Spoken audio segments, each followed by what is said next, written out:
Hey guys, back again. Now I'm a bit late to the party, but I need to shed the light on a quite important video for us. It's one from Mark Dice entitled, "Government Officials Now Admit Remote Mind Control Technology is Real."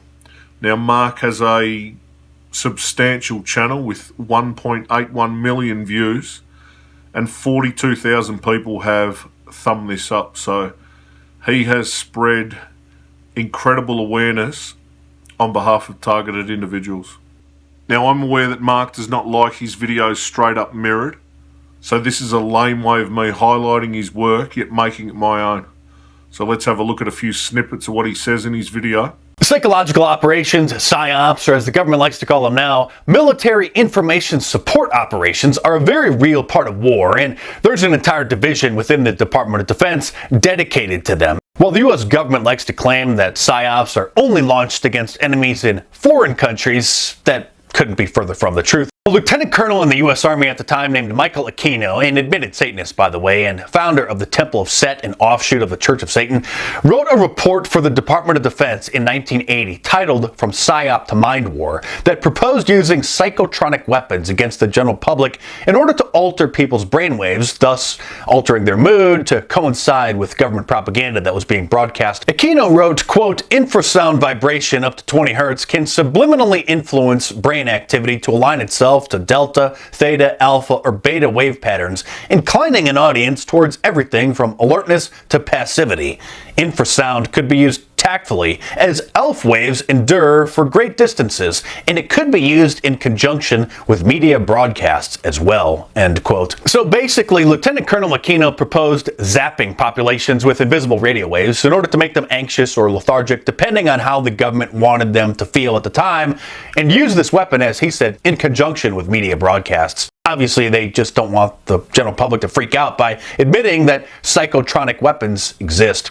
If you look up psychotronic weapons or electronic harassment on Wikipedia, the article says that it's just a conspiracy theory that government agents make use of electromagnetic radiation to harass people or transmit sounds into their heads. But for decades now, the United States government has been in possession of a device that can literally make people hear voices that seem as if they're coming from within their own head. In 2002, a patent was issued to the United States government for a device designed to, quote, "induce a thermoacoustic signal in the bone tissue material of the head that replicates the input audio signal and is conducted by the bone tissue structure of the head to the inner ear, where it is demodulated by the normal processes of the cochlea and converted to nerve signals which are sent to the brain, thereby enabling intelligible speech to be perceived by the brain."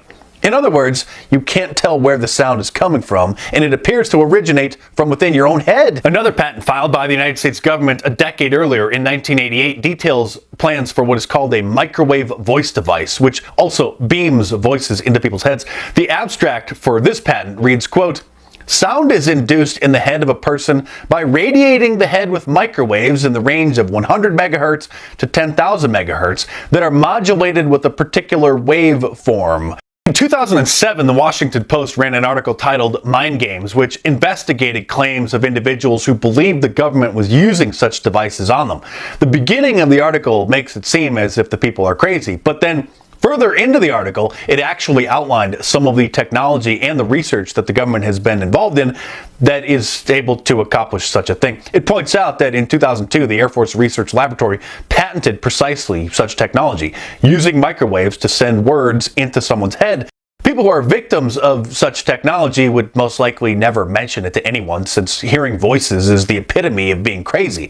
It's for these reasons that it's extremely important that the public be made aware of such technology and that we learn how to detect and prevent its use. Certainly the CIA or the Department of Defense have tested these weapons on unwitting people to see what they would do if all of a sudden they started hearing voices in their head.